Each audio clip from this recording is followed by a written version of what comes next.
සියලු දෙනාම සාදරයෙන් පිළිගන්නවා RuwanTech YouTube channel එකට. කලින් වීඩියෝ එකකින් අපි කතා කරා මේ වෙනකොට GPU mining වලට මොකද වෙලා තියෙන්නේ කියලා. ඒ වගේම තමයි second hand market එකට එකපාර මේ GPU ගොඩක් ඇවිල්ලා තියෙනයි කියලා අපි කතා කරා. මේ වීඩියෝ එකෙන් අපි බලමු මේ විදිහට ආපු mining කරපු graphics card එකක් ගන්න එක හොඳයිද නැද්ද කියලා.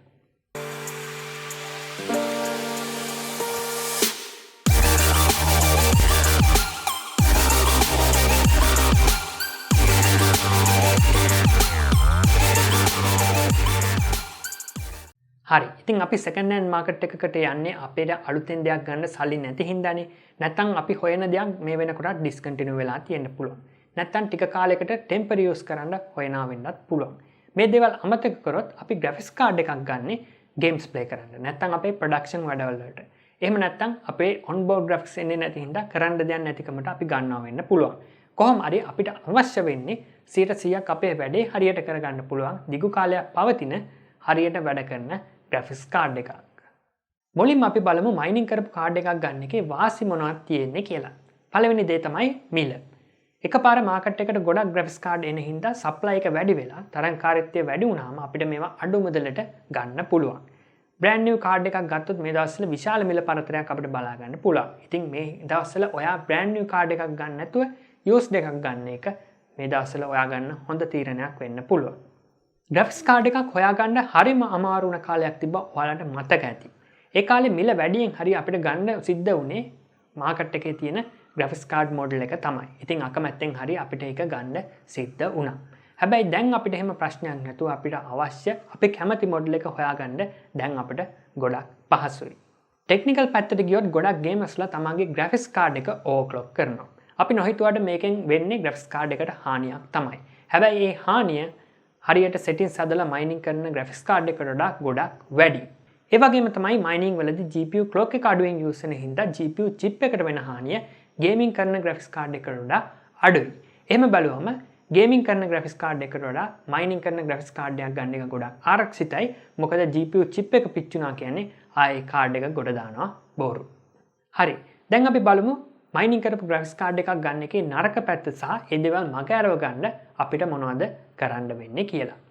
mining rig එක උපරිම earnings ගන්න හැමදාම 24 hours round එකේ තියන්න වෙනවා. මෙන්න මේ හේතුව හින්දා තමයි සාමාන්‍ය ගෙදරක භාවිතා කරන graphics card එකකට වඩා මේ වගේ life span එක අඩු වෙන්නේ.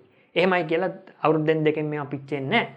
අවුරුදු 10ක් වැඩ ගන්න පුළුවන් card එකක් නම් අවුරුදු 7කට 8කට වගේ සීමා වෙන්න පුළුවන්. 2016 රිලීස් වුණ 10 series graphics card අපි තාමත් පාවිච්චි කරනවා. ඒ වගේම තමයි Radeon 400 series එකත්. අපි දන්නවා graphics card එකක් run වෙනකොට ගොඩක් heat වෙනවා. mining වලදී undervolting කරලා power efficiency වැඩි කරගන්නවත් එක්කම temperature එකත් අඩු කරගන්න උත්සාහ කරනවා. mining කරනකොට memory clock එක අපි overclock කරන හින්දා VRAM chips ඉක්මනට පිච්චෙන්න පුළුවන්. එහෙම වුණොත් අපිට සිද්ධ වෙනවා VRAM chips replace කරගන්න. කාලයක් යනකොට graphics card වල තියෙන fans වල speed එක සහ quality එක මත මේවා damage වෙන්න පුළුවන්. එහෙම වුණොත් අපිට සිද්ධ වෙනවා fan replacement එකකට යන්න. ඒ වගේම තමයි card එකේ තියෙන තැන අනුව dust එක වැඩි වෙලා circuit board එකේ තියෙන components වලට හානි වෙන්න පුළුවන්. එතකොට dust අඩුවෙන් තියෙන fan replace නොකරපු card එකක් හොයාගන්න පුළුවන් නම් ගොඩක් හොඳයි. එහෙම නැත්නම් dust clean කරන්න fan replace කරන්න කවුරු හරි නොදන්න කෙනෙක් ගලවලා තිබ්බොත් එතන තවත් ප්‍රශ්නයක් තියෙන්න පුළුවන්. graphics card එකක performance වලට බලපාන ලොකුම කාරණේ තමයි temperature එක. temperature එක වැඩි graphics card එකක් අපිට හම්බුනොත් ඒක අපේ performance වලට බලපාන්න පුළුවන්. දැන් තමයි 3 years හෝ අපිට හම්බුනේ warranty එක ඉවර නම් අපිට පුළුවන් thermal paste replace කරගන්න. ඒ වගේම thermal pads ටිකත් replace කරගන්න පුළුවන්. එතකොට අපිට බය නැතුව තවත් කාලයක් කිසිම ප්‍රශ්නයක් නැතුව මේ graphics card එක use කරන්න පුළුවන්.